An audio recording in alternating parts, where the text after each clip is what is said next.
Well, good afternoon, everybody, or morning, or evening, or whatever time of the day it is for you. This is usually an afternoon presentation that I get to do for students of mine as we get ready for the 1750 to 1900 era exam, and again when we get ready for the AP World History exam in the spring.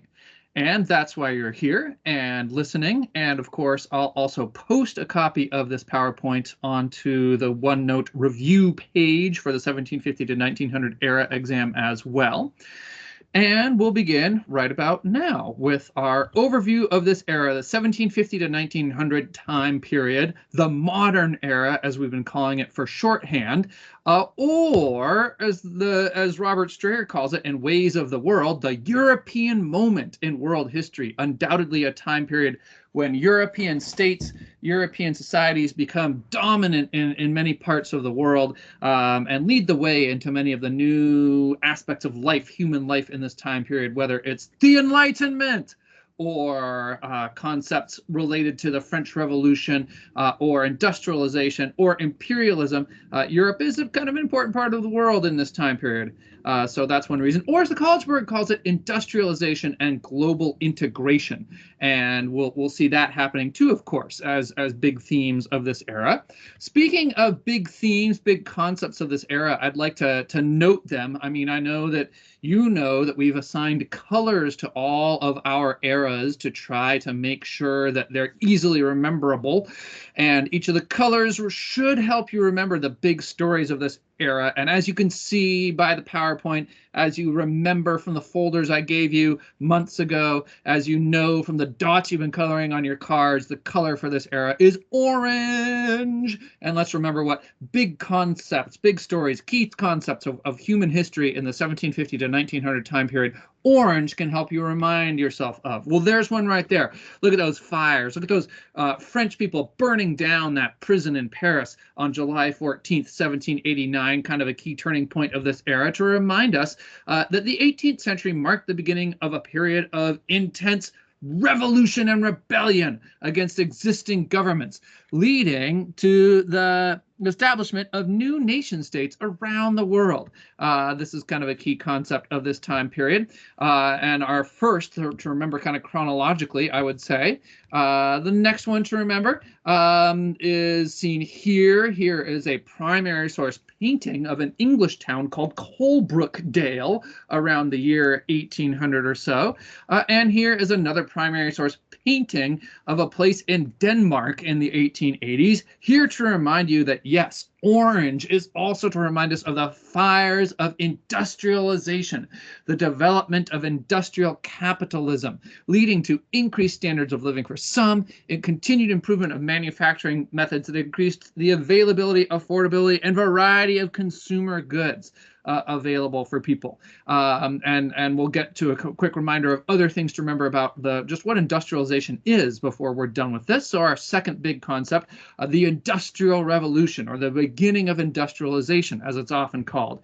Let's see, something else, orange. Let's see, we've got a map up there with kind of an orange tint on it. Some parts, in fact, about a quarter of the world there is tinted in orange there. And then at the bottom there's another orange sort of shaped thing down there, a flame coming from the fleet of the Chinese ships there as they're being defeated by the steamship in the background, the HMS Nemesis, one of the first steam-powered battleships belonging, of course, to the British Navy that helped build the British Empire that you see there on the top map, and reminding us too that imperialism, not a change, of course, empire building and imperialism have always been a thing in all of our eras of world history to some degree, but it is something that we're also keeping an eye on in the 1750 to 1900 time period. As states industrialized, they also expanded existing overseas empires and established new colonies and transoceanic relationships. So we're remembering also here the role of this new imperialism or industrial imperialism, kind of a new aspect of the continuing story of imperialism,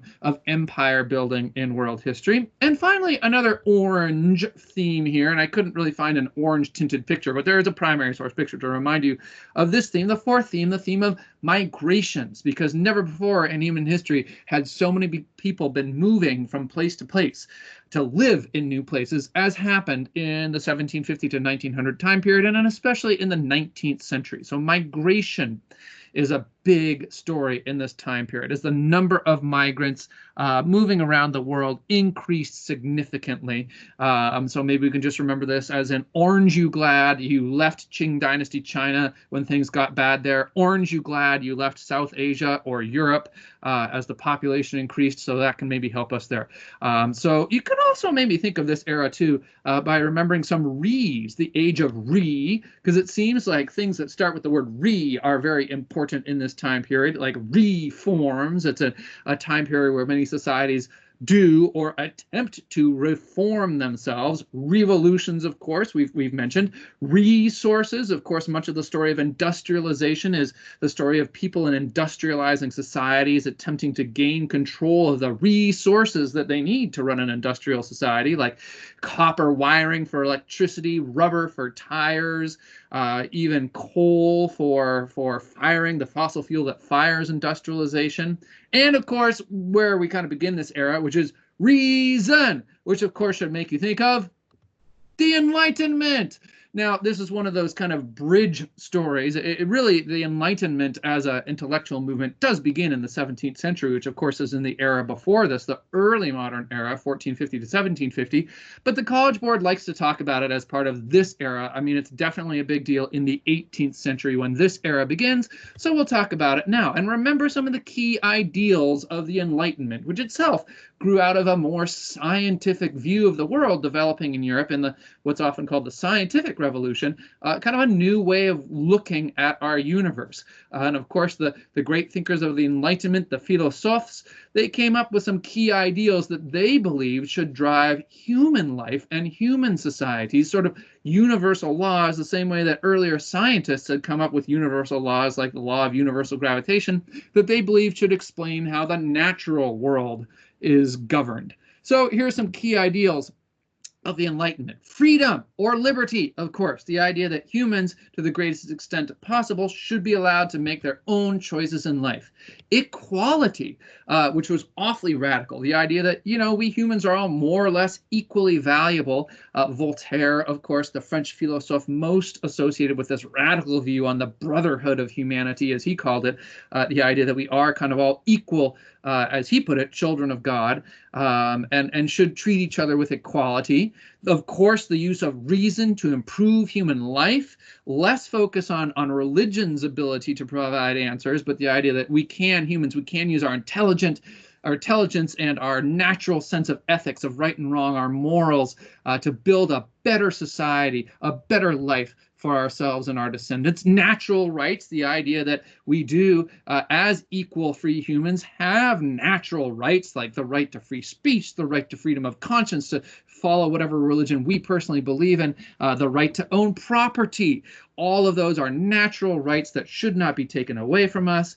And of course, the idea coming from from John Locke and his vision of what's called a social contract, the idea of constitutional government. In other words, the only legitimate purpose of a government in a human society, said John Locke, and many people who came after agreed with him, is to protect the natural rights of the individuals who live in that society, right? The social contract. In other words, we who live in a society come up with an agreement with our government, those we put in power. We give them power, we cede them power, the power to tax, the power to make laws, the power to punish us if we don't follow the laws. We give them that power in return for protection for our lives and our freedom and our rights. And that, said John Locke and many Enlightenment thinkers who came after him, like Alexander Hamilton and Thomas Jefferson, that's the only legitimate basis on which to have a government. And if, by the way, you believe in all these Enlightenment ideals, remember you are a believer in liberalism, word liberty, the overall belief system stemming from the Enlightenment. And perhaps it's worth noting here before we go on, where in the world these ideals were most in practice already by the time the 18th century rolled around. And we should probably acknowledge that that was Britain, because Britain by the year 1750 already had representative government. It already had sort of the beginnings of what we call democracy, where there was a parliament, a group of people elected or chosen to represent all of the people of Britain in the making of the laws and the exercising of power. Though in practicality, only about 2% of the people in Britain could actually vote on who their member of parliament was. They also had a Bill of Rights, guaranteeing, among other things, property rights, which is going to become important later on. You can see here on the left a primary source image of King Charles I of Britain, who famously declared that he did not need to follow the laws and edicts of Parliament, and you can see how things ended up for him. A little bit shorter than they had been a few moments earlier. And ever since his time in the 17th century, the rulers of Britain, the monarchs of Britain, have been pretty clear that they are subservient to Parliament, and that it's really an arrangement. The government of Britain really exists not to serve the monarch, but the monarch is there to help facilitate the protection of rights and the rule of Parliament. So that's kind of interesting to note, and inspired the first of our series. Here we go with theme 1, revolutions, the first of a series of the Atlantic revolutions that came in the 18th century after Britain's government was set up the way it is now, basically in the 17th century. So Atlantic Revolution number 1, as we can see there on that inspiring painting, is of course ours here in the United States of America. Why did this happen? Well, as you recall, Britain's North American colonies had been running kind of fine on their own for a while, with their own little legislatures and the settlers who had come over from Britain kind of running their own affairs. And the people in the colonies, when it looked like the British government was going to step in and be more like a traditional imperial power and exert more control, they didn't want any of that. And especially the elites wanted to maintain their wealth that they gained from plantation economies and trade and farming and fishing, and their tradition of self-government, where each of those colonies, Massachusetts, New York, Rhode Island, Pennsylvania, Virginia, had already their own little parliaments, their own legislatures running things by the 1750s. So they fought and they won. And as an effect of this successful revolution against British rule, the United States of America was created, the first independent state in the Americas following the European colonization that began with Columbus. Second thing, as we see there, constitutional government, which already existed. The colonists had borrowed it over. The whole idea of the Bill of Rights and parliaments and legislatures and that kind of things, and the social contract had already been borrowed over by the colonists to the North American colonies. It was strengthened with the establishment of the United States of America as a centralized federal government with its own written constitution and Bill of Rights. However, a lot did not change in what became the United States. The economics didn't change that much. Small-scale farming and fishing and trade in the north, plantation economies in the south, social structure mostly continued. Slavery, for example, continued to be a thing, especially in the southern colonies. Women and patriarchy, those roles kind of stayed the same. So that was true. But it did kind of kick off a chain reaction, if you will, of other Atlantic revolutions, because it inspired revolutionaries in other places too. Next to which, France. Of course, when you see a guillotine and a guy with his head cut off, you know we're talking about Atlantic Revolution number 2, the French one. Causes of the French Revolution. Well, France was in the midst of an economic crisis, ironically in large part because of the money that the French government had spent to help the Americans defeat the British to win the American Revolutionary War. But there had been bad financial management in France for a while. The government was in quite a bit of debt, and so the government, especially of King Louis XVI, began to overtax people. Inspiration from America. The Americans had shown about 20 years earlier that it could be done, 15, 20 years earlier. Social inequalities. Remember, the feudal system was still up and running in France at that time, so great inequality between the privileged classes or estates, the Roman Catholic clergy and the aristocracy on the one hand, and the 98% or so of the population, the common people, the third estate on the other, who had to pay higher taxes, had fewer legal rights. Enlightenment ideals. France was one of the birthplaces, one of the hearths of the Enlightenment. So all these ideas of freedom and equality and constitutional government were pretty well known by many people in France, the home, after all, of people like Voltaire and Montesquieu and Rousseau. And when this revolution happened or began and launched France into a very tumultuous, really 25 years of turmoil, the effects at the end were kind of these by 1815 when the dust had settled. First of all, the end of feudalism in France. France had abolished the different classes of feudalism. Everyone, well, all men, were legally equal. That was established by the Declaration of the Rights of Man and of the Citizen. You can see an image of that important document down there at the left. That's one of the important revolutionary documents of this time period that you really ought to know. What else had happened? Oh, this guy, Napoleon, came along about 7 years into the empire, or the revolution rather, and seized control basically as a military dictator and ruled France for about 15 years and went on to conquer most of Europe. So that was kind of a thing that happened. And this idea of the right of revolution, even though when Napoleon was defeated in 1815, the winning powers, Britain, Prussia, which later went on to become Germany, and Russia, they put the brother of the old executed king back on the throne. So in a way, you could say the whole 25 years of revolution was a bust, but it did leave French people with the idea that they could have revolutions when necessary, and they did several more times until finally in the 1870s, democracy was established in France for good. So there's another effect of the French Revolution. But the French Revolution, too, echoed far across the Atlantic, here to the French colony, the richest colony of any country in the world at that time, the French colony of Saint-Domingue, as they called it in French. We today call it, of course, Haiti. So the Haitian Revolution, that's our third revolution of the Atlantic revolutions we really don't know about. We'll remember the inspiration from the Enlightenment ideals and the French and American revolutions. The vast majority of people in Haiti may have been enslaved, but that didn't mean they couldn't hear about and consider these ideas of freedom and equality and constitutional government. And that didn't mean that they didn't hear word that revolutions had overthrown oppressive or unfavorable regimes in other parts of the world. So there's some inspiration for it. Slavery, of course. I mean, often the Haitian Revolution is portrayed or described as, and I think this is a decent description, the world's only successful slave revolt. And we got to remember that resistance to slavery, armed resistance, rebellion, happened throughout the Americas. Almost every year there was a significant slave rebellion somewhere in the Americas from the 1500s all the way into the 1800s when slavery was finally abolished. The Haitian Revolution happens to be the one time that a slave rebellion actually worked. So let's keep that in mind too. And effects of the Haitian Revolution, this notable episode in world history, the end of slavery in Haiti, and a total change to the social structure. I mean, before the revolution, of course, whites or Europeans had been at the top of the social structure in Haiti. People of mixed ancestry, colored people as they were called in the terminology of the time, were in the middle. And then the small number of free blacks after that, and enslaved, the vast majority, the 90% of the population that were enslaved Africans at the bottom. That social order was totally overturned by the revolution and put the once enslaved people on top of the social structure. Haiti became, after the United States, the second independent nation in the Americas after colonization. So that's notable. Finally, by the year 1804, Haiti was recognized as an independent country by most nations of the world.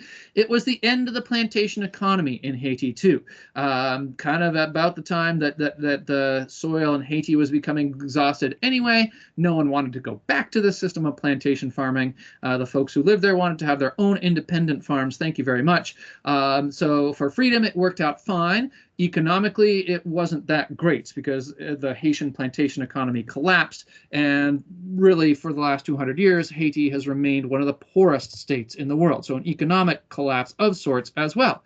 And of course, more inspiration for more enslaved people, especially there in the Caribbean, to launch more slave rebellions. Ultimately, a big factor in forcing European powers and the United States to consider that perhaps slavery was not a sustainable system and that ought to be abolished. And indeed, Jamaican slave revolts, which began in the 1830s, significant ones, or recurred in the 1830s, were a big motivator to the British government to abolish slavery throughout the British Empire. So there's a line from the Haitian Revolution to the Jamaican revolts to the abolition of slavery by the British Empire. And since they had the biggest navy in the world at that time, they could pretty much shut down down the Atlantic slave trade when they decided to, which they did. And now to the mainland of Latin America, Atlantic Revolution number 4, or set of revolutions, or maybe these are better described as wars of independence, these ones here. The Latin American revolutions, or the Spanish American revolutions. We can see an image there up in the left, not a primary source, painted later, though, of the Mexican Revolution, began in earnest in the year 1810 against Spanish rule. Again, the causes are familiar: Enlightenment ideals. People in Spanish America were hearing about these ideas of freedom and equality and constitutional government, and sounded good to them. Now there were 3 examples of successful revolutions to look through in the Atlantic world that can tell you it could be done. There was, of course, as there always is in the case of imperial colonial rule, a fair amount of resentment against Spanish rule.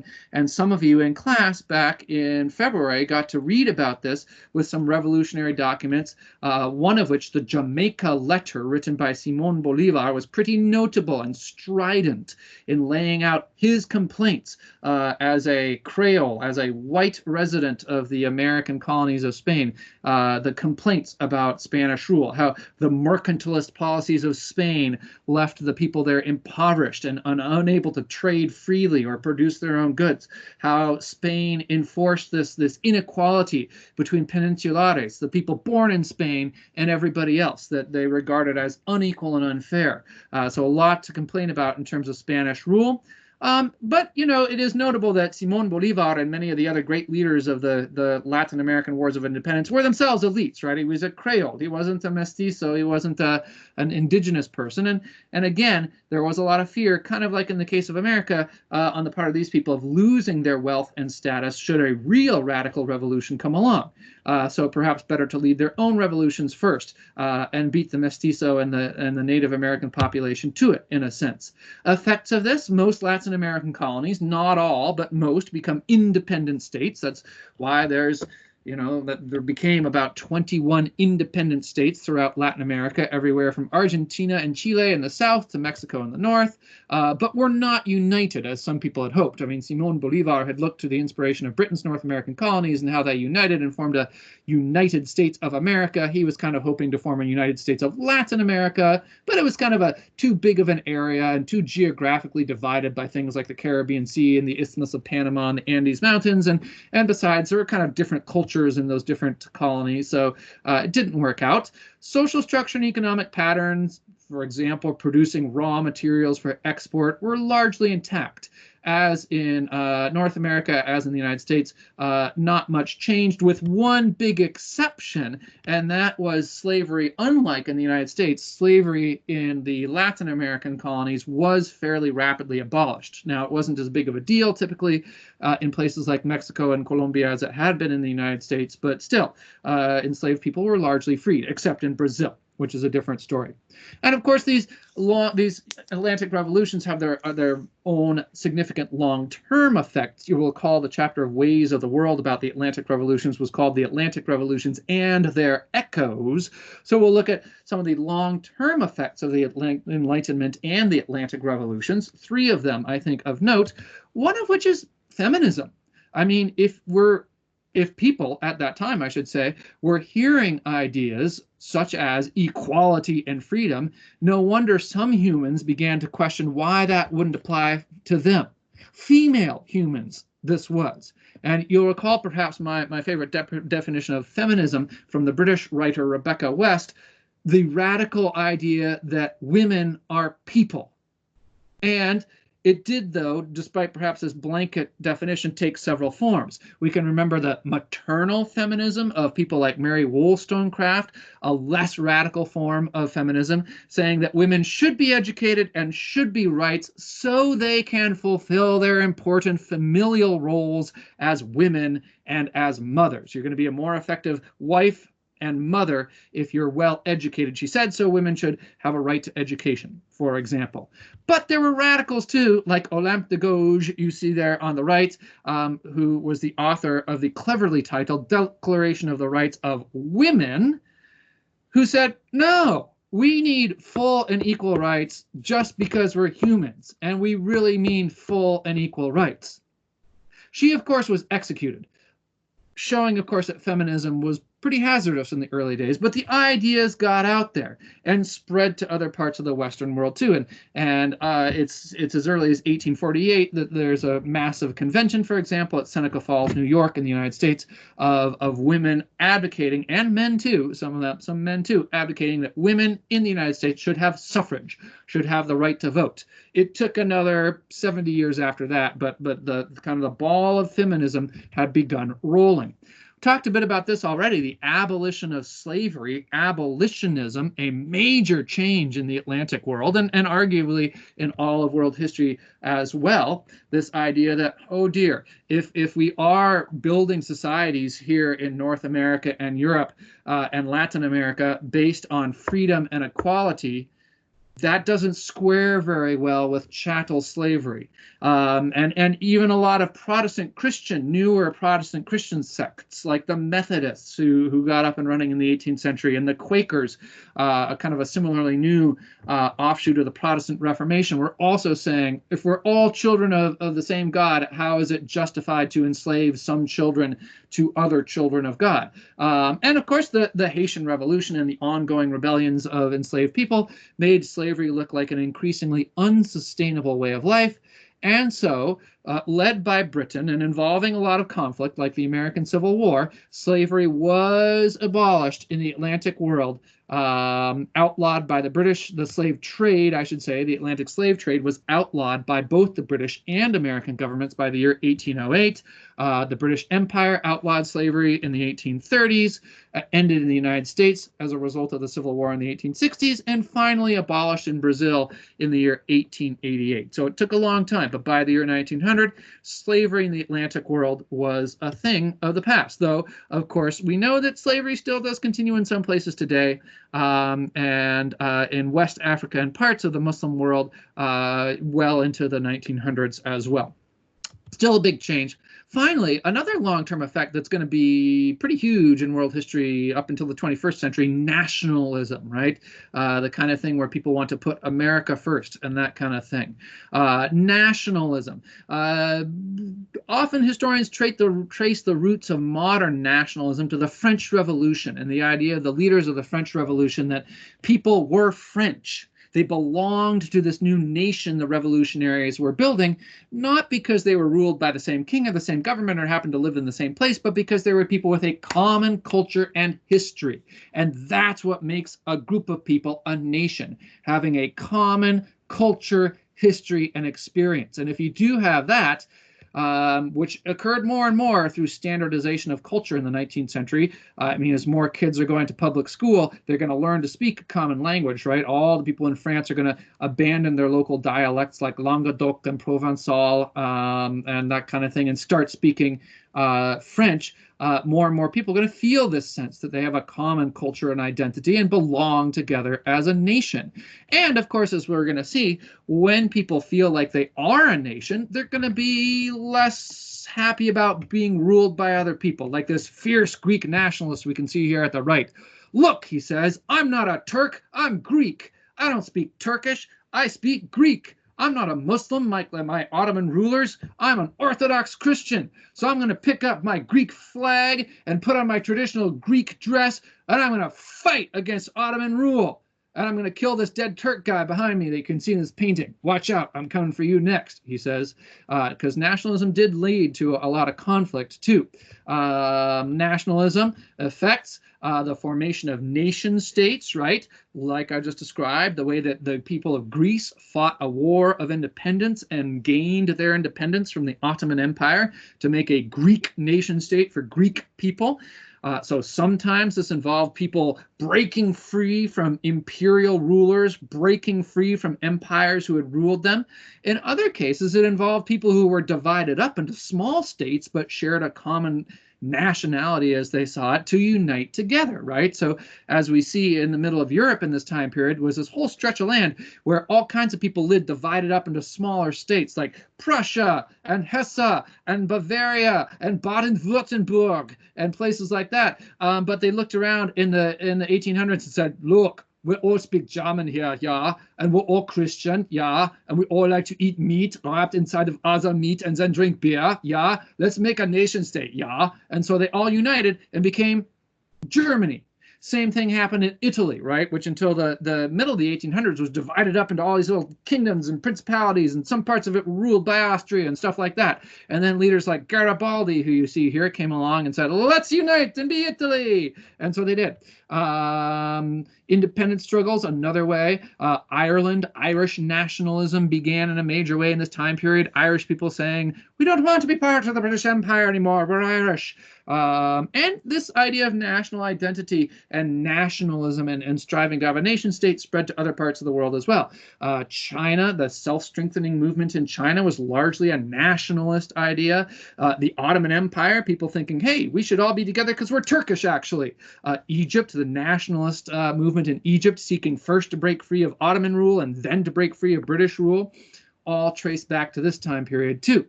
But it's time now for the biggest story of this era, the story, of course, of industrialization, symbolized effectively by the steam train. So let's go back and remind ourselves how things used to be, right, before industrialization. Everywhere in the world before the 18th century, if you had anything like a shirt, that thing was made by hand. Let's remember that. And now most of the things that we have, most of our stuff, is made in factories. There's one major change represented by industrialization in world history. Let's look at where we get our power. Whenever you needed power to move stuff or heat stuff or light stuff up in the old days, it was usually wind power, wood burning, muscle power, whether human or animal, or in some cases water power. Now, how do we move stuff, warm stuff, or light stuff up? With this. Fossil fuels. And even in the last 25 years or so, when we're relying more on what we call renewable energy, like hydropower and solar power, we still get most of our energy from fossil fuels, coal, natural gas, and petroleum. And of these, coal led the way in industrialization. Third thing, our increase in technology, as you might recall, right? It took humanity about 250,000 years to invent a way called writing, of recording information without having to tell it to somebody orally. But then it took only about 5,000 years to go from writing, recording information, to be able to transmit that information instantaneously by wires. But look, 5,000 years from there to there, only about 140 years from the telegraph to the cell phone. Now we can transmit just about any form of information instantly and wirelessly. Just one example of how much our innovation of technology has sped up since the Industrial Revolution. This dramatic speed in technology, a key part of industrialization. Well, let's take a look at when and where and how it began. The when, the 18th century, that's why it's a turning point century for us in world history.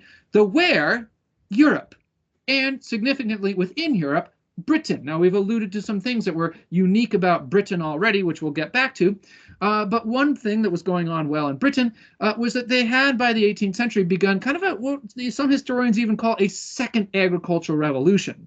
They had brought in the new crops from the Americas, like potatoes and corn, which they call maize, to increase food supplies, new forms of planting and plowing, increased the agricultural yield of farms in Europe, and especially in Britain. And that, of course, led to a growing population. And that, of course, led to urbanization. And of course, when you have more people, and especially more people in cities, well, there's more people who need things, like shirts. But of course, there's also more people all in one place to make things, like shirts. So that's going to be a factor in industrialization. But a lot of places were urbanized and had high populations by that point. What else did Britain have specifically? Well, as we can see here, they were blessed, industrial at least, with lots of natural deposits of coal, the world's first fossil fuel, and iron, useful for making steel, useful for making things like steam engines. Remember James Watt and the steam engine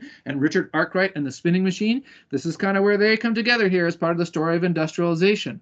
Also, check out those boss canals crisscrossing Britain. Oh, and those navigable rivers, so that it was pretty easy to move things like coal and steel and wool or cotton to make shirts or the shirts once they're made from place to place. Another factor that led in Britain into industrialization first. Oh, and let's not forget Britain's great position there on the Atlantic Ocean, able to trade by sea all over the place, and the way its merchant companies, like the British East India Company, had already succeeded in controlling a lot of the world's natural resources, and by the 18th century, controlling a lot of the world. Like when Sir Robert Clive, seen here, succeeded in gaining control of what we now call Bangladesh, then Bengal, a pretty valuable, rich area of India, and for a while ruled by the British East India Company. What could they get there? This stuff, which is very useful for making shirts. So control of a lot of natural resources, too, lay in the hands of Britain. A banking system, they had that going up and running by the 18th century too, as we can see here in this Bank of England banknote from the early 19th century, reminding us that if you were a Richard Arkwright or a James Watt and you had some smart idea about making a new technology, you could go get a loan to finance this steam engine idea or this spinning machine idea. But perhaps the most unique and useful feature of Britain was its property rights and patent protection. So you recall how back in the day, it was one of the few places on earth where if you had a clever idea, like hooking up a bunch of spinning wheels to one power source, or using the power of steam to create motion, you could get a patent on that idea, and it would be your idea, and no one else could profit from it at all. And that, of course, increases the idea that, or increases the likelihood that inventors like Richard Arkwright and James Watt would actually try to make these things. And that, of course, the likelihood, the encouragement giving to both economic and technological innovation helped drive Britain first into the industrial age. And, of course, capitalism both fostered and benefited from industrialization and the Industrial Revolution. Capitalism, its system of private ownership, corporations, free trade, entrepreneurship, the ability of people to start their own businesses, and investment to make a profit through such methods as joint stock companies and stock exchanges helped make industrialization work. If you were a James Watt and you wanted to build a steam engine, you could get a loan from a bank, or you could start your own company, corporation, and sell shares of your corporation on the stock market to raise money to help fund your idea. And of course, the richer the companies got during this time period of industrialization, the more wealth flowed to the owners through stock markets, and the more people were willing to invest to build new steel mills like the one seen in Pittsburgh, USA, down at the bottom, to keep industrialization flowing even more. And this was a big part of the development of industrialization in the West, and eventually Japan as well. Capitalism, both a driver of and beneficiary of industrialization, an important term to remember in this time period. So let's take a look at the way that industrialization changed life in the industrializing world of this time period, especially Western Europe, North America, parts of Russia, and eventually Japan. So we're going to take a look at 5 big changes, 5 patterns of change resulting from industrialization. Here's the first one. As machinery takes over the job of making things, new patterns of work emerge in industrialized societies based on specialization of labor and what we now call the factory system. Look at that factory system there around the year 1900. That is clearly a factory system. And you can see probably that guy in the front with the nice hat, he specializes in something like management or accounting, doing the administration of the factory that makes it run. Whereas those guys in the background specialize in running the machinery there and looking kind of grim. So there's an example right there of how a specialization of labor and factory system was a key part of the way work changed in an industrial society. No longer is it one person sitting at home making a shoe from scratch. It's a whole bunch of people in a shoe factory, some people running the machines that cut the leather, some people running the machines that form the leather, some people running the machines that cut the rubber, some people running the machines that sew the rubber onto the leather to make a shoe, many shoes, much faster and much cheaper than ever before, all supervised by that well-dressed manager there. Second pattern of change here. The social structure of societies changed in most places that industrialized too.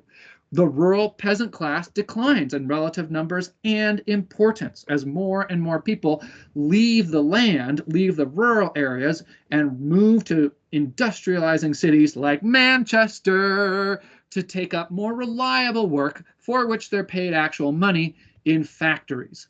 The position of old elites is challenged. Take the example of Europe, right? For many centuries, the most elite people in Europe, besides the royalty, had been the aristocracy, the people whose privileged position was based largely on owning a lot of the land. Well, now people can get just as wealthy as the aristocracy, if not more, by starting their own shoe factory, shirt factory, train company, you name it. And suddenly the aristocrats are kind of challenged as being on the top of society. Yeah, they still have a lot of legal privileges, but they're not the richest people in the land anymore. And that's a challenge. An industrial working class, sometimes called the proletariat, emerges and becomes a big part of the society, a big part of the population in industrializing societies. There are a bunch of French working class people all dressed up to celebrate May Day there, the International Workers' Day here in the late 18th century. But then there's this other group too, the middle class, the bourgeoisie, to use the French term that Karl Marx loved, the ownership class, you might say, the people who didn't do the grunt work, the physical labor, but they were the engineers, the accountants, the lawyers who wrote up the business contracts, the people in the middle who did pretty well with it. They weren't the aristocracy, they weren't the old elites, but they did quite well in a newly industrializing society. Like these office workers here, seen in the headquarters of the Standard Oil Corporation in Ohio, USA, one of the big new fossil fuel corporations, transnational corporations that emerged in this time period. And of course, they employed a lot of people, paid them decently well to do things like keep account of the money. Look, there's men and women there working in that office. A reminder that in some cases, even educated women could get white-collar jobs being secretaries and accountants and that kind of thing. Third pattern of change.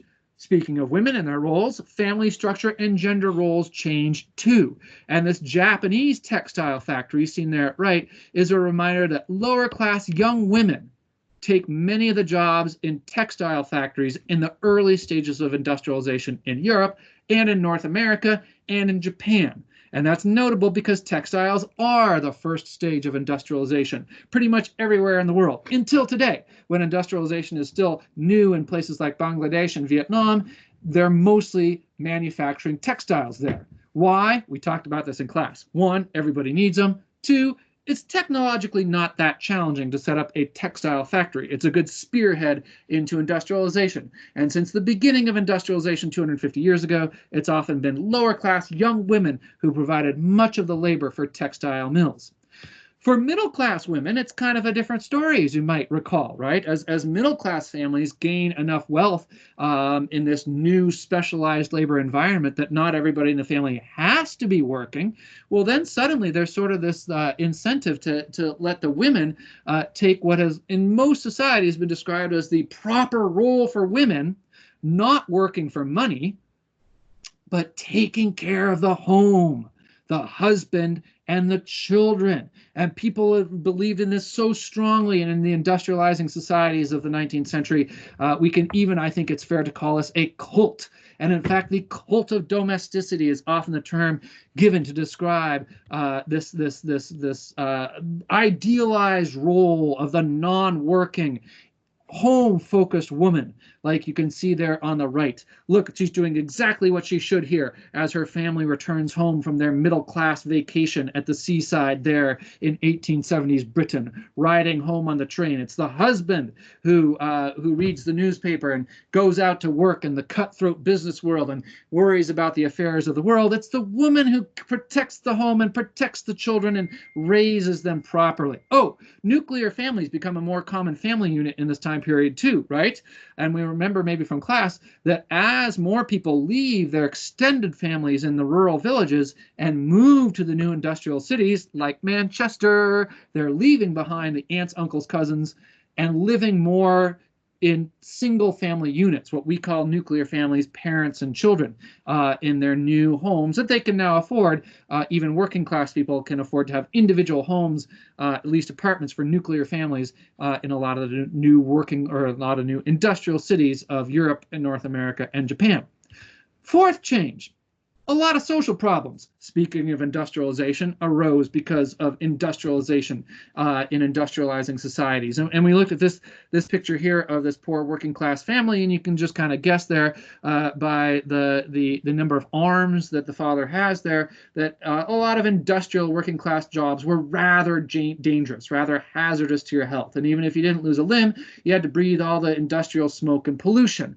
You can see there by the unshod children that low pay was a problem. So as we remember, were long work hours, and children often were subjected, especially in early industrialization, to these hazardous conditions and long work hours as well in early industrialization. And those industrial cities, this is a view of a working class part of London in the 1870s, were not so hot either. They didn't really have sewage systems to begin with, so diseases like cholera were endemic. The air pollution, the crime, these early industrial cities may have offered reliable work and, pay that you could count on, albeit low, but they weren't necessarily pleasant places to live, which elicited some responses. And I think it's kind of useful to take a look at sort of a range of 3 responses here to the problems of industrialization.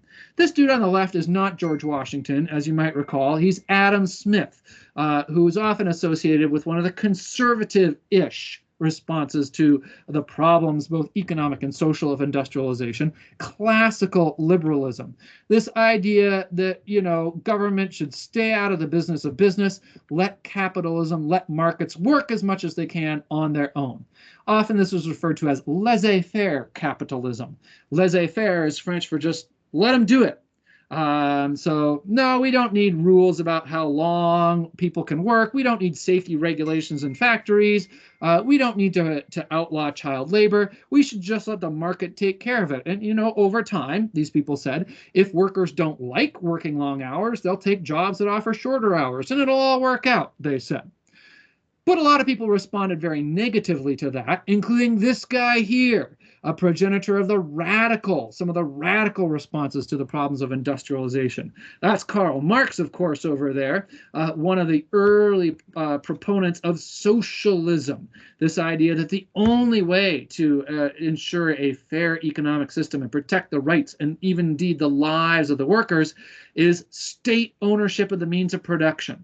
The government take over entirely the factories, the railroads, the canals, the mines, and administer the means of production, the production of shirts and coal and steel and railroads, all for the benefit of the workers. And that, said people like Karl Marx and Friedrich Engels, would eventually lead to communism, often called Marxist socialism, where we wouldn't even need a government anymore, where everyone would be able to agree on how to fairly share from each according to his ability, to each according to his need, and we'd be able to establish community ownership of the means of production. No government needed.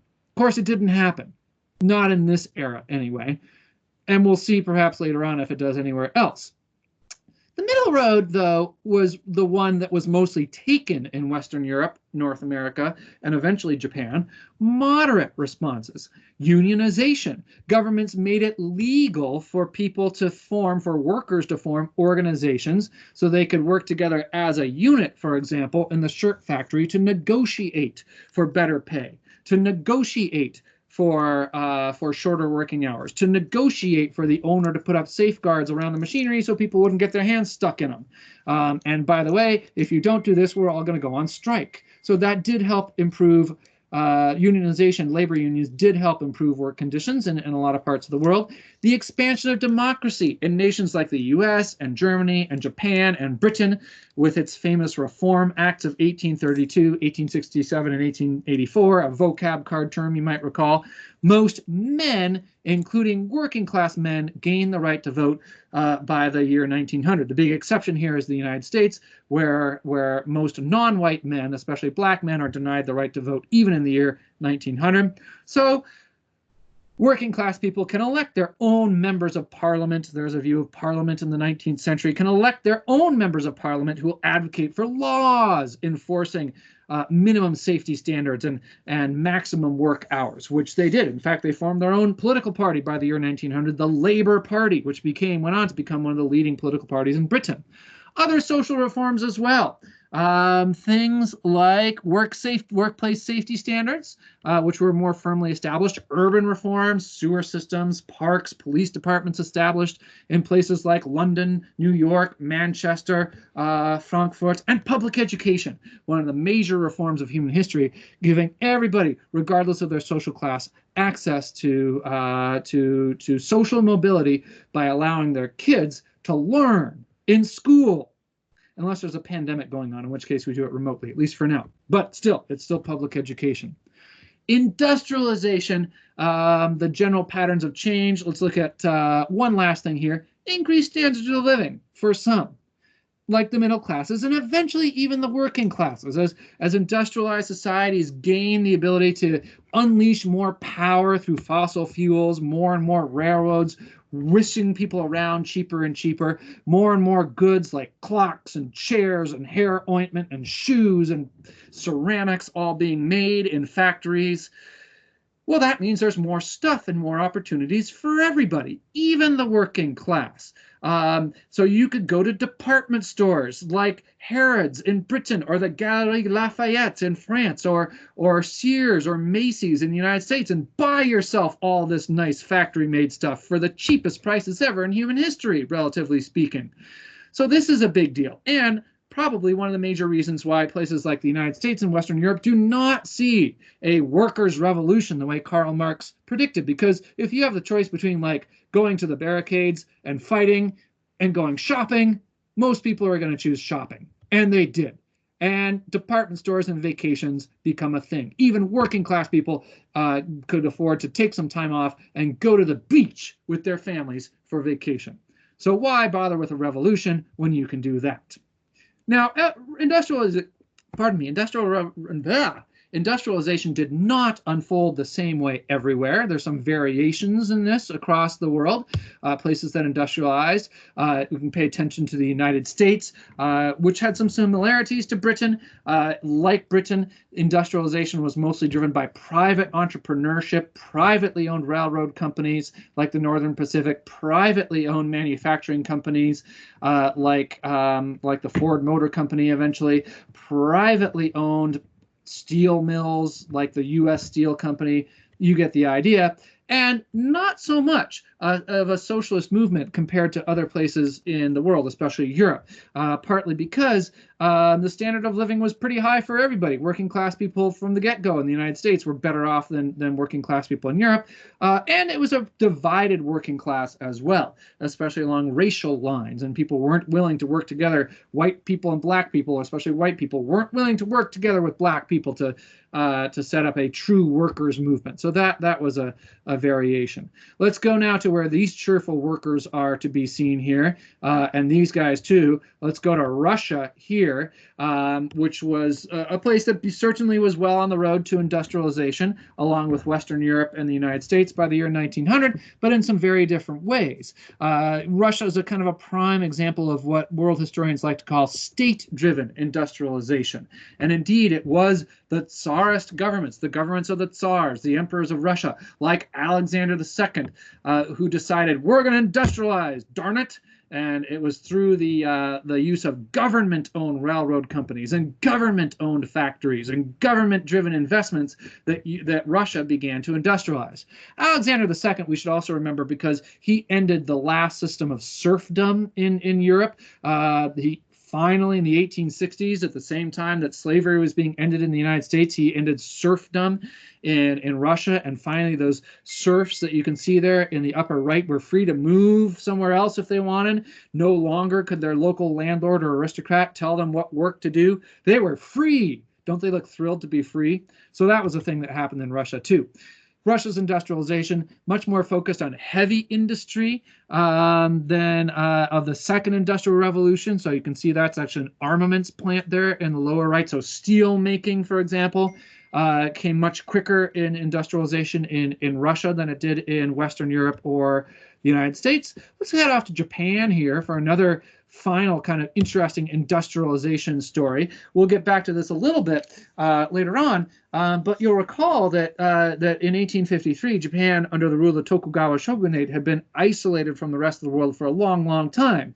But in 1853, an American naval expedition showed up with its fearsome new steamships and its fearsome new weaponry, modern weaponry, and its gifts as well, and kind of put the fright into many people in Japan about how they were falling behind the outside world, falling behind the West. And when the Tokugawa shoguns seemed reluctant about making any changes to Japan to deal with this threatening situation, they were overthrown. And the new leaders of Japan installed the emperor, the Meiji emperor, as kind of an actual ruler of Japan rather than a figurehead, and began to transform Japanese society in a very short order over a matter of just about 3 or 4 decades. Did an interesting thing. Like Russia, they began industrialization there in Japan in the 1860s and 70s with state-owned railroads and factories, but they quickly privatized them. As soon as they got a factory, like a textile factory, up and running, they quickly sell it to private owners. So state supported, but also combined with private ownership capitalism. And a lot of the companies that we know today from Japan, like Mitsubishi, for example, or Nissan, traced back to the businesses set up during the Meiji Restoration. A lot of other reforms. There's that word again. Government reform. Japan gains a modern parliament called a diet, modeled off the parliaments of Europe, although they do keep the emperor there too and do continue to claim he's a descendant of the sun goddess Amaterasu. Public education is brought to Japan. Military reform, very effectively done with a steamship navy, machine guns, modern weaponry, which we'll see is very helpful to Japan as it begins to take over other parts of East Asia by the end of the 1800s, beginning of the 1900s, like Korea and Taiwan and even parts of Russia. So there's another theme. Industrialization in this time period kind of comes in waves. There's the first industrial revolution, spearheaded in Britain, mostly revolving around the technology of the steam engine and the industry of textiles.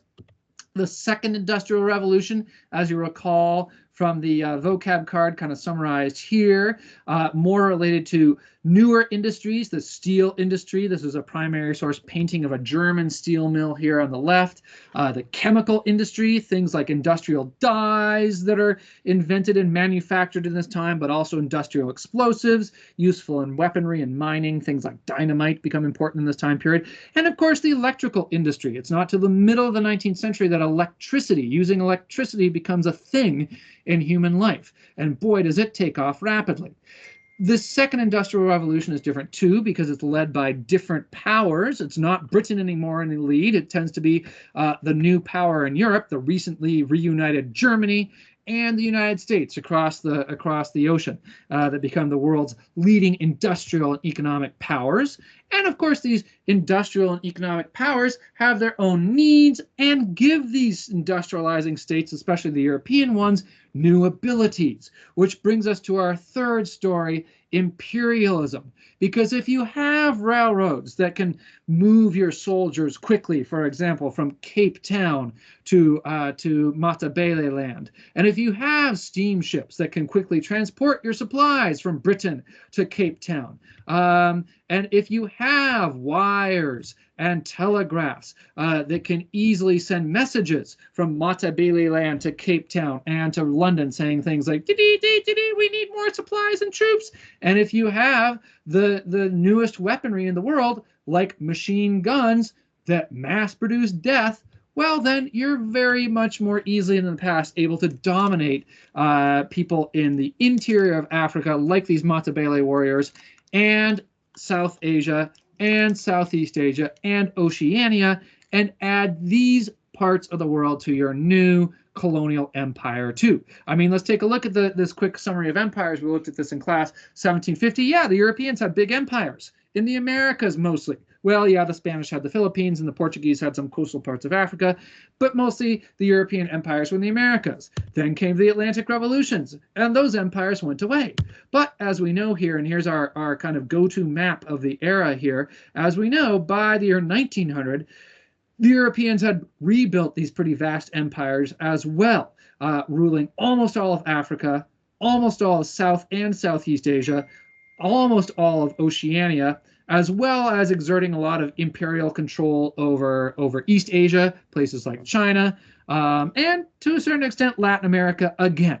Why? Well, a lot of motivations. I mean, for one thing, there's the stuff you need for industrialization. Not a whole lot of copper in Europe, but if you're going to run an industrial economy with electricity, you need your copper, found in places like Zambia in Africa or Chile in South America.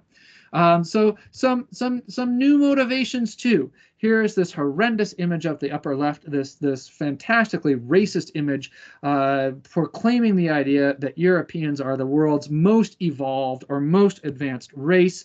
And this is here to remind us of the new racial ideologies, especially social Darwinism and scientific racism that Europeans pointed to as justification for this new round of empire building.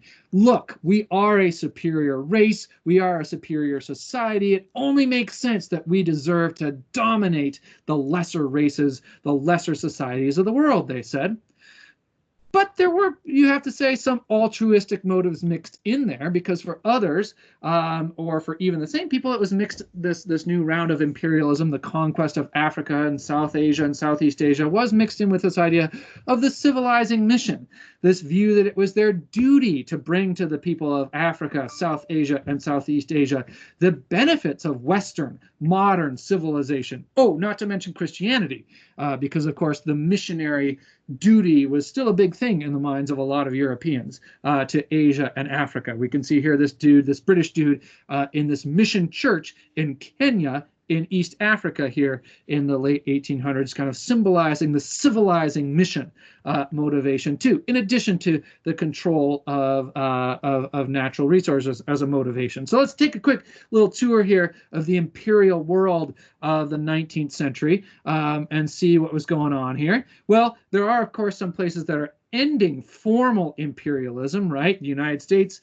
becomes independent, as we've seen through the American Revolution. Latin America becomes independent, almost the entirety of it, by the year 1830 or so. But as we'll see, still subjected to some other forms of imperialism, some other forms of control from outside the region. We'll get to that in just a moment. There were some places where imperialism had been a thing before, but changed. Of course, you'll remember how the British East India Company by the 1700s was bit by bit gaining more and more control, either direct or indirect, over India. And the Dutch East India Company too, the Verenigde Oost-Indische Company, the VOC, was gaining basically rule over all of what's Indonesia by 1750 or so. But these things shifted, especially in Britain, for example, after the Great Indian Rebellion of 1857. The British government stepped in, took control of India directly, put the British East India Company effectively out of business. The Dutch government did the same thing, took direct control of the Dutch East Indies, as they were called, now Indonesia, so there's a change there.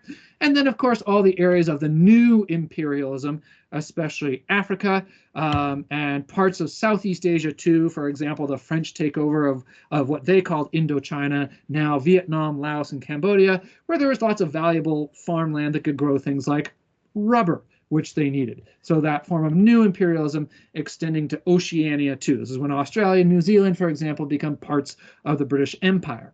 So there's kind of our tour. Oh, let's not forget the imperial-ish expansion too of some other states, the United States. I mean, we often refer to this, the 19th century, as the time of westward expansion in the United States. But let's be honest, there were people in the West, and the Americans conquered them and added their territory, whether they were the Dakota or the Navajo or the Nez Perce, to the territory of this growing American state. Frankly, that's imperialism. Same in Russia. This is the time period when Russia, already a vast empire, conquered and gained control of Central Asia, what's now like Kazakhstan, Uzbekistan, Tajikistan, Kyrgyzstan, and Turkmenistan became part of the Russian Empire in this time period too. Some imperialist expansion too. And of course, Japan in its growing empire expanding into the Pacific, and the United States gaining control of places like Hawaii, and eventually in the Spanish-American War, the Philippines. Let's also not forget the imperial expansion of the United States and taking over about half of Mexico in the Mexican-American War to the places that are now California and the southwestern states. So a lot of different imperialism going on in this time period, a lot of conquest and colonization. And in some of these new colonies, Europeans established settler colonies. Here's a primary source image of some of the first settlers in Australia brought by the British. You might recall they were convicts. Once upon a time, it was considered a grave punishment in Britain if you were convicted of a crime to be sent to the other side of the world, to Australia, to do work. It was a penal colony, a colony that was basically a punishment at first, a prison. But it turned out that Australia was pretty nice. So that plan didn't work out so well in the long term. And then people started to move there, large numbers of people moving there from Britain and Ireland. And by the year 1900, were the vast majority of the people in both Australia and New Zealand were white people from the British Isles, displacing the native population of Maori people in New Zealand and Aboriginal people in Australia. There's other parts of these new empires where white people from Europe become a sizable minority. Places like South Africa, the colony of Rhodesia in southern Africa, and Kenya in East Africa had sizable settler populations, though they were still a minority in those places. The French colony of Algeria gained a sizable population of French settlers too, hundreds of thousands of French people who moved to Algeria and lived alongside the native Arab and Berber populations there. Now, a lot of resistance, of course, arose to this Western imperialism. Here we see a primary source image of events that happened in China in the year 1898. We already mentioned the Indian Rebellion of 1857 and 1858, probably the most massive rebellion against Western rule and imperialism of the time period.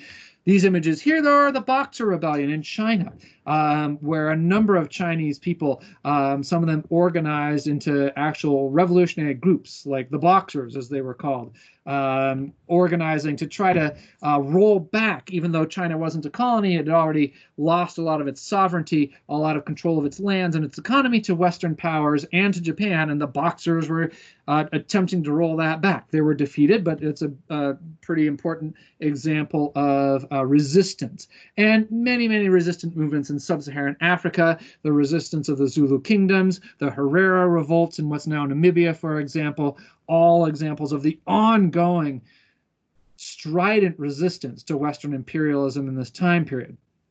Which brings us to the question of reform in some of the world's key societies outside the West. Places like China, whose leaders did in some cases recognize the threat of falling behind the West, of losing sovereignty, of becoming victims of imperialism. People like Cixi here on the right, who began her career as effective ruler of China in the 1860s as a reformer, or the Sultan Abdulmajid, who I believe you've met actually personally, the reformist ruler of the Ottoman Empire, both leaders who at times sought to save their societies by reforming, by changing them a little bit. And in the case of the Ottoman Empire, let's just note it was a society that needed some changing, right? Once the most powerful state in the Mediterranean region and the Middle East by the 19th century had fallen on some hard times. Those nationalist rebellions we mentioned earlier were bit by bit allowing people or enabling people in the European parts of the empire, the Greeks first, and then the Serbians and the Bulgarians and the Romanians, bit by bit breaking free of Ottoman rule, losing their North African colonies or North African parts of their empire to the French in the case of Algeria and Tunisia, Libya to the Italians eventually, Egypt to the British as those new industrialized states gained more ability to defeat the Ottomans. And of course, our example of China's loss of power compared to the West, the Opium Wars here, once again portrayed in this picture here. The Opium Wars we can kind of remember as a case of industrially enforced, right, the steamship there in the background, economic imperialism. The British didn't have much that the Chinese would buy except the opium, the addictive drug that they grew in India or could buy and grow in India. And when the Chinese government tried to shut down the opium trade, of course, in the 1830s, the British government shut down the Chinese effort with the Opium Wars, defeating them, forcing the importation of opium and facilitating the addiction of millions of Chinese people, and provoking a backlash, too, in the middle of the 19th century, even before the Boxer Rebellion, in the form of the Taiping Rebellion. This massive conflict, remember, only World War II has been a more destructive conflict in the term of human life lost than the Taiping Rebellion in China in the 1850s and the 1860s. So let's pay attention to this one as a kind of unique event in world history. An anti-imperial rebellion. It was a rebellion against the Qing dynasty rulers, and an example, as you might recall, of rebellions influenced by religious ideas and millenarianism. Remember, the leader of the Taiping Rebellion, Hong Xiuquan, said that he himself was the younger brother of Jesus Christ. God was on their side, and they would succeed. And this echoes a lot of rebellions, a lot of resistance to different forms of imperial rule, everywhere from the Xhosa cattle killing movement in South Africa to the ghost dance movement in the United States, Native American people, and their belief that they'd been given special supernatural powers to defeat the United States government. There were lots of forms of resistance to imperial power based on religious ideas. And none of these worked, including the Taiping Rebellion, which was ultimately defeated, but an important story to keep in mind. And yet one reminder to reformers in China that their society was in trouble. Now, it's true that in Qing Dynasty and the Ottoman Empire, reform was difficult, as it is in all societies where elites, members of the government in particular, resist change and attempt to maintain pre-industrial forms of economic production. One example of this is the Ottoman official in Egypt, Muhammad Ali, who when offered the chance to modernize and industrialize Egypt's cotton industry, turned down the chance and did not institute the kind of mechanization that could have made Egypt, with all its cotton, an industrial powerhouse. No thanks, he said at that point. Thus, some reforms did work to an extent. The Tanzimat reforms in the Ottoman Empire, which promoted economic modernization, building railways, establishing factories, establishing a banking system, and the legal equality of all men in the empire, those actually went through and probably saved the Ottoman Empire from totally collapsing and enabled at least part of it to turn into the modern state of Turkey in the 20th century. By the way, this image is a court proceeding conducted under the new policies of the Tanzimat reform. Everyone here legally equal, whether they're Christian, Jewish, Muslim, Turk, Arab, Serbian, whatever. The Tanzimat reforms did give some legal equality to everybody in the Ottoman Empire. Another little interesting note, of course, is Siam, which we looked at in class recently. On the edges of Britain and France's Asian empires was another example of a state whose leaders, there's King Chulalongkorn standing in line in front of his sons there, pursued policies of modernization, the railroads, the modernized military, and westernization. Look how they're dressed. Public education, along with cultural sovereignty or defensive modernization, right, which enabled Siam not only to strengthen, but to maintain its independence pretty strongly throughout this period of imperialism. There's the Siamese Railroad there, built under the supervision of King Chulalongkorn. Oh, and there's his Boss Palace. I just love looking at pictures of King Chulalongkorn's palace with its mix of both cultural sovereignty on the top and westernization on the bottom, kind of epitomizing the choice faced by many non-Western states. We're going to talk a little bit too about global capitalism as it developed. We talked about industrial capitalism later, but let's take another look at global capitalism. And this is my, as you know now, my go-to favorite picture to embody global capitalism here, this railroad bridge in Peru, to remind us about economic imperialism and its role, again, as with the British and the opium trade in Britain, in China, the great role, important role played by economic imperialism in this time period, especially by U.S. and British ownership, or exemplified by U.S. and British ownership of Latin American railroads. Remember, the railroads in Peru in the late 1800s were all owned by an American shipping company, the W.R. Grace Company, hence the American flag there. And let's remember what these trains are carrying here, going out here to the sea to be shipped to North America, probably copper from Bolivia or Chile. An example of a place outside the industrializing world producing natural resources for export. An example, Chile and Bolivia and Peru, of resource export economies, not just the copper, but don't forget the guano going in. We can actually see it's rails, steel rails, an example of industrialized states seeking out new consumer markets for their finished goods. And a lot of the world, Latin America, parts of Africa, a lot of Africa, exemplified this, shipping out raw materials like copper, rubber, guano, cotton, and shipping in the manufactured good, the steel, the electrical appliances, and the shirts. A big pattern, right? And we'll remember the ownership of the railroads here and the shipping lines linking Peru, for example, to the United States are an example of the ways that trade was organized to give merchants and companies based in the U.S. and Europe a distinct economic advantage. If they can easily get the guano from Peru, if they can easily get the copper from Chile, they're going to have an advantage in the industrial world. Of course, the rapid development of industrial production contributed to the decline of some previously wealthy parts of the world, economically productive, agricultural-based economies. I mean, remember, India used to get rich, as we can see here in this primary source picture from the early modern era. India used to get rich. People in India used to get rich by spinning thread, weaving and dyeing textiles like calico. But now in the 19th century, when all that can be produced so much more cheaply in Europe, and the policies of rulers like the British barely allow Indians to even make their own shirts, this is reversed. And many formerly pretty well-off Indian families, the artisans who used to spin and weave and dye cloth, become rather impoverished. Let's take a look at transnational corporations, too, as part of the important story of global capitalism in this time period. This isn't new, right? The East India trading companies of the early modern era were also transnational corporations. Corporations are companies that did business in multiple nations, but there get to be more and more of these in the 1750 to 1900 time period.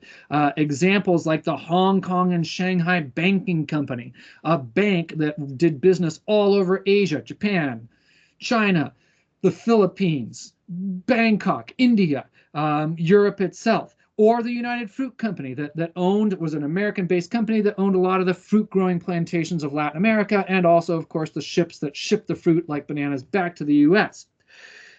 And this brings us to our final topic here, global migrations. Here's a helpful map to remind you that global migrations in this time period largely involve people leaving India, China, and Europe, and moving to the Americas, Southeast Asia, and parts of Africa. You did a whole activity about this your last day actually in school, but I'm going to summarize this a little bit before our time is up. What facilitates migration in this time period? Well, all these new technologies. It suddenly becomes much faster and much cheaper to move large numbers of people around the world, and makes it much more feasible. In fact, on that map of the world we've been looking at, those green lines represent the main shipping lines, steamship lines of the world. Global empires facilitate migration. It's legally easier in many cases to move from place to place within a single empire. No wonder so many Indian people left India and wound up working in places like Trinidad in the Caribbean, part of the British Empire, South Africa, part of the British Empire, and Canada, part of the British Empire, including British Columbia, which has the world's second largest population of sick people in the world today, because of this era of migrations and the link between those two places as part of the British Empire. You know this, push factors and pull factors for migration. Let's take a look at that. Well, this impoverished yet populous Irish family from around the year 1900 are here to remind you of one push factor, and that's the way that migration in many cases was driven by changes in demography in both industrialized and unindustrialized societies.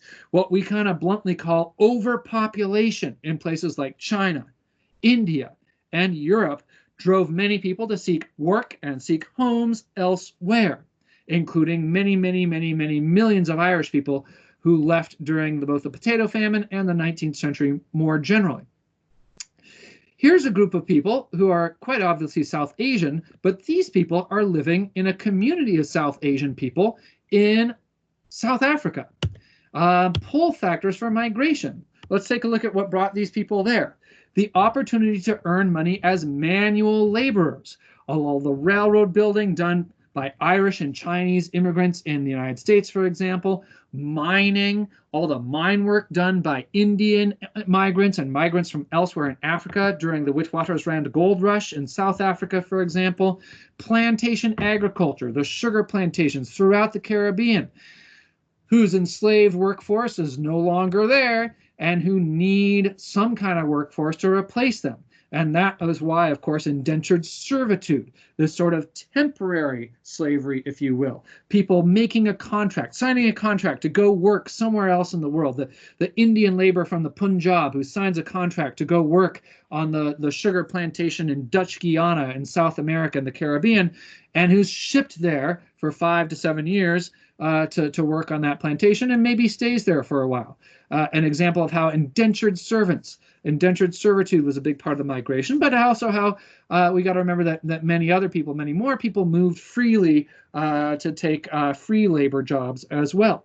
And another pull factor for people was migrant enclaves. People like my great-grandfather, who left Norway around the year 1900 in search of better livelihood and moved to Seattle, particularly because he knew there was a migrant enclave called Ballard in Seattle where he could live around a lot of other Norwegian people. Remember that not all migrants stayed in their destination societies. There were a fair number of seasonal migrants, people who had moved, the golondrinas from Italy, those Italian peasants who cleverly figured out that steamships made it cheap enough and fast enough that they could work their normal jobs in Italy doing farm work during the northern hemisphere summer, and then get on steamships, sail to Buenos Aires, and work in Argentina during the southern hemisphere summer, and earn twice as much money every year, and then return home back to Italy again. Now, some of these golondrinas wound up staying in Argentina. Why, even today, Argentina has a large population of people of Italian descent. There are some golondrinas getting off the boat there in Buenos Aires. And indentured servants would sometimes stay, like these Punjabi guys in Dutch Guiana. Sometimes they'd stay where they wound up. That's why the population of Trinidad in the Caribbean, for example, is about half Indian, and sometimes go back. Let's look quickly before we're done at the effects of migration, some of which, as today, were kind of ugly. Xenophobic, meaning fear of people from other places, and even racist backlash against migrants was a big thing in some societies, leading efforts to limit migrations of certain people. It was in this time period that the Chinese Exclusion Act in the 1880s was passed in the United States, effectively banning immigration from China for a while, or the White Australia policy initiated by the colonial rulers of Australia, saying that only white people were allowed to move to Australia. Examples of racist backlashes against migration and legal efforts to limit migration. Of course, as we've seen, these new migrations, people often wound up in cities, leading to more urbanization. There's a picture of the rapidly growing city of Johannesburg in South Africa, fueled by migration from other lands, from Europe, from South Asia, and from elsewhere in Africa to South Africa. Other effects of migration, well, more migrant enclaves. There's a picture of Malaysia is a country that's basically one big migrant enclave. You got the Indian or Hindu, especially Tamil neighborhoods like this one my wife and I visited. You've got the the Chinese neighborhoods. It's a whole country of migrant enclaves. One of the big destinations, Malaysia was a British colony at the time during this time period. And let's also remember new roles for women in the home society of many migrants, because many of the migrants who left, especially the indentured laborers or the mine workers, were men. And the women who were left behind, like these women here in Botswana, got to take on the role of leadership of the household, of running the businesses at home. So that's another effect of migration. The women left behind by the golondrinas, who then would be in charge of the household while their husbands were gone in Argentina for half the year. Another example of this. Whew, we did it. Congratulations. You got something to say, Carl? Yes, I hope you can capitalize on all this knowledge. That's it. I'll also just be posting the PowerPoint on its own in the review tab of our OneNote content library. Enjoy and good luck.